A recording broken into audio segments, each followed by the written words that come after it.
So, hi mo life, another video, another share guys, another POV. So, actually guys, upon seeing sa picture na iyan, ay nai-excite ako sa mga susunod na araw. Bakit nga ba? Pero syempre bago ang lahat, don't forget to support and subscribe Kuya Val Santos Matubang, ating na vlog Kalingap Rabruel of Malalag, Christian Morales Vlog at sa lahat ng Team Kalingap. Syempre guys, maraming salamat sa support at pagmamahal nyo sa aming mga KRORD. So, ayan na nga guys, Bongo, Super Bongo is in Daet. Ayun, lahat ng mga solid Rochelle fans or Shell fans ay excited na ako actually kung anong mga adventure together with Langga Rachel ang magagawa ng Bongo, 'di ba? Kumbaga itong sasakyan na to ay talagang makakatulong to ng bonggang-bongga para sa charity works ni Dodong everyday. But then, excited ako mismo sa mga road trips, sa mga kung anong kaganapan together with Langga Rachel. Syempre, during weekends kapag day off, di ba? Meron ng sasakyan, ang isang Ruel of Malalag, ano na yun, nakakatuwa lang. And actually, ang dami naman yung, may mga ilang investment naman na siya. Nakakahanga lang actually because napaka-practical mag-isip ni Dodong and super talaga niya, super alam niya kung para saan yung pera niya at talagang nag-iipon siya. Nakakahiligan na talaga ni Ruel ngayon na mag-invest ng mga lupa na ganyan, yung bibili ng lupa dito, bibili ng lupa dyan, di ba? Good investment naman talaga ang lupa kasi habang tumatagal is nagmamahal ang presyo ng lupa, lalo na kapag nasa magandang pwesto, like for example, malapit sa city, na malapit sa kalsada, magandang patayuan ng mga kung ano mang mga business, so on and so forth. Anyways, congratulations Dodong dahil ang super sipag mo kasi dahil yan sa lahat ng suporta at pagmamahal ng mga nagmamahal sa'yo. Ayan, lahat yan. Siyempre maraming salamat sa tulong at suporta ng mga butihin nating sponsors para tuloy-tuloy ang charity works ni Dodong. And yes, new adventure together with Super Bongo na andyan na nga sa Daet. Ang gwapo naman ng Bongo na yan. Actually, very important din naman talaga kay Dodong ang magkakaroon ng sasakyan talaga. It's because nagcha-charity nga siya and kailangan niya yon. But anyways, may mga priorities lang siya and then ginagamit lang muna or ito na munang Bongo ang gagamitin niya para sa mga charity works niya sa mga susunod na araw. And actually, ang nasa utak ko guys,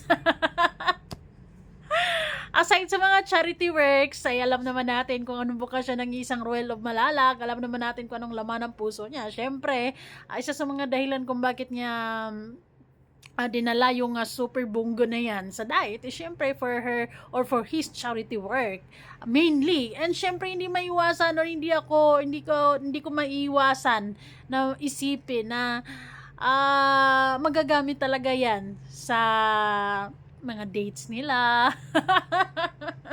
Dates talaga. And syempre sa mga road trip ganon, mga pag gusto nilang mag-chill after work, 'di ba? Magagamit talaga ang sasakyan na 'yan. And ang pugi-pugi naman ang sasakyan na 'yan actually. And thank you Lord kasi nakarating sila ng safe and sound sa Daet. So, hello! Welcome back sa realidad, Dodong and Langga Rachel. Alam ko medyo mga pagod pa kayo ngayon kasi sa super haba yung biyahe. Although sila Langga Rachel, medyo mabilisan lang yung biyahe nila. Pero hindi rin basta-basta yung 10 hours na biyahe, yung magkukommute ng ganun kahabang oras. Nakakapagod pa din yon. Pero, ayun, welcome back sa realidad. Back to reality, ika nga. And actually, ako lang ba? Or di ko alam kung nakaka-relate din kayo sa akin na nakaka-excite lalo para sa dalawa, para sa Rochelle. Yung andyan yung Bongo, syempre may sasakyan na silang dalawa, papunta dito, papunta dyan.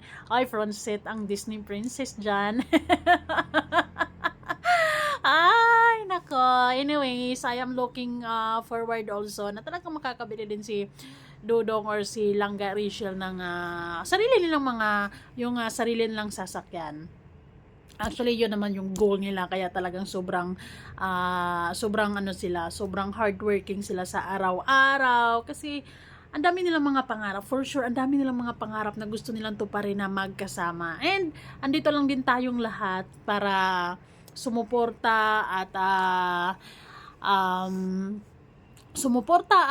abangan kung anong mga mangyayari at kung anong mga susunod na kabanata at kung anong mga plano pa nila na masasaksihan natin. Diba? So, stay strong lang mga langga. Stay strong kasi ang daming mga pagsubok, ang daming mga challenges, pero alam naman namin kung gaano kayo katibay, alam namin kung anong priority niyo sa buhay, 'di ba? Aware kayo sa mga issues na 'yan, 'di ba? Pinagtitibay nga kayo. I believe na pinagtitibay kayo sa mga issues sa community bago talaga tuluyan kayong naging kayo officially kayo. Alam niyo na may mga issues sa gedli-gedli. So now, ayun lang. Nai-excite lang ako kung anong mga adventure ng Rochelle together with Bungo, kung anong magagawa ng Bungo sa buhay ni Dodong. Syempre, alam naman natin na marami. Marami, syempre. 'Di ba? Nai-excite lang ako. Nai-imagine ko lang na meron silang mga road trip na ganito, ganyan. Mas exciting and safe, 'di ba? So, ayun. Ready na talaga ang Bungo ni Dodong Ruel. Ang pugi naman ni Bungo actually. Kayang-kaya 'yan sa matagalang biyahe and pang malayo ang biyahe.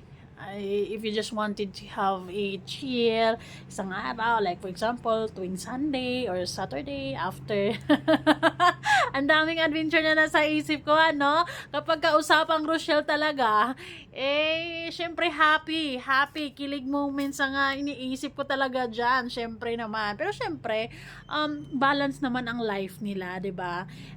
Charity of course, syempre kasi kapag puro kilig, paano nila abutin yung mga pangarap nila. Syempre, balance yan.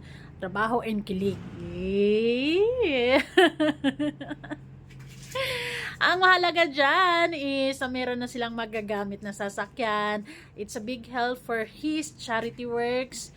And sa kung ano pang pwede niyang paggagamitan dyan. Ayun, malaking bagay yan para kay Ruel of Malalag. Kaya ayun, antayin na lang natin at abangan na lang natin kung ano mga susunod na adventure kasama ang Super Bungo. Bye guys!